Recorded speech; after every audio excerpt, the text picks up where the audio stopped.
la Direction générale des élections. En fait, je voudrais d'abord remercier M. le préfet du département de Keur Massar, qui a présidé en fait cette cérémonie. Remercier également l'association des journalistes et professionnels de la presse du département de Keur Massar, par le biais de son président, M. Awadi. En fait, cette rencontre a été une bonne initiative de cette association de pouvoir en fait parler du processus électoral.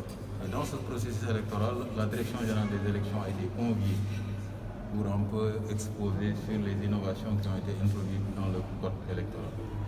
Et je trouve que c'est une belle occasion pour la Direction générale des élections pour pouvoir communiquer avec les populations de Keur Massar par le biais des journalistes qui se sont regroupés au niveau de cette association.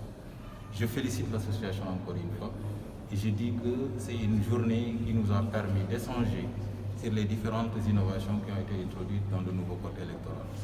Et ces innovations, ce qu'il fallait retenir, c'est l'élection du maire au suffrage universel direct, mais également l'élection du président du conseil départemental et des maires de ville au suffrage universel direct.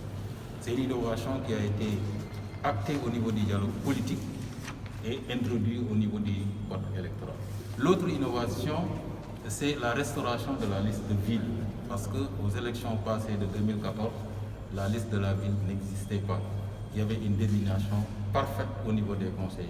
Cette fois-ci, ils avaient décidé de pouvoir investir les 55% des conseils au niveau de la ville sur la liste proportionnelle. Et cette fois-ci, c'est la tête de liste au niveau proportionnel qui sera élu maire de ville une fois que cette liste-là gagne. Pour les communes et les départements, c'est la tête de liste majoritaire qui sera élu maire une fois que la liste concernée gagne les élections.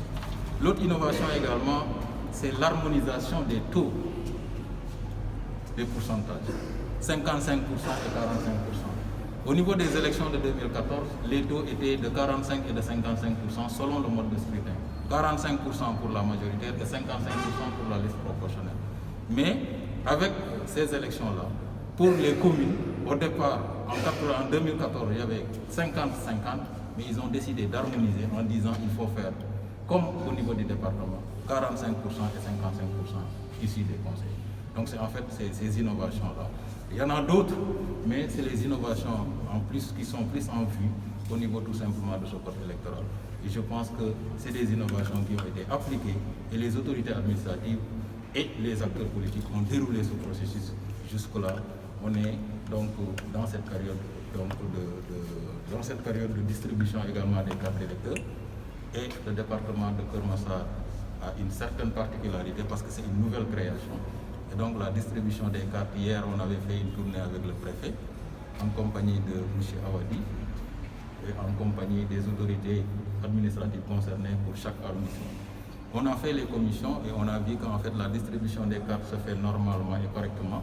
Pour certaines commissions, donc on a eu à voir que pour certaines commissions, il y a plus de 400 cartes qui sont distribuées par jour. Et je pense qu'avec la sensibilisation et les informations qui seront divulguées par l'association-là, je pense que les populations vont de plus en plus venir au niveau des commissions pour récupérer leurs cartes et ne pas attendre la dernière semaine pour pouvoir venir assiéger en fait ces commissions.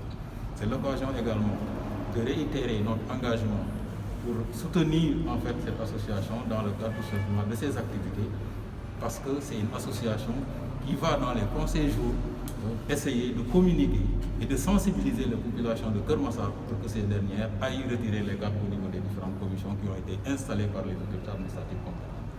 Donc c'est ça que j'avais à dire.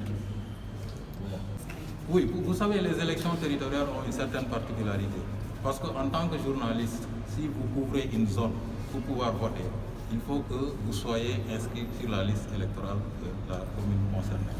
Donc c'est ça, j'attirais en fait l'attention de certains journalistes qui vont aller couvrir des zones dans lesquelles ils ne sont pas inscrits sur les listes électorales. Maintenant, si vous êtes inscrit dans la zone, dans la commune concernée, vous pouvez valablement voter, donc même si vous n'êtes pas tout simplement dans le même bureau de vote, etc. Donc je pense que c'était quelque chose qu'il fallait relever et qu'il fallait informer aux journalistes en mission qui seront dans les départements et dans les communes que s'ils ne sont pas inscrits sur la liste de la commune, ils ne peuvent pas valablement voter parce que c'est lié à la particularité des élections territoriales.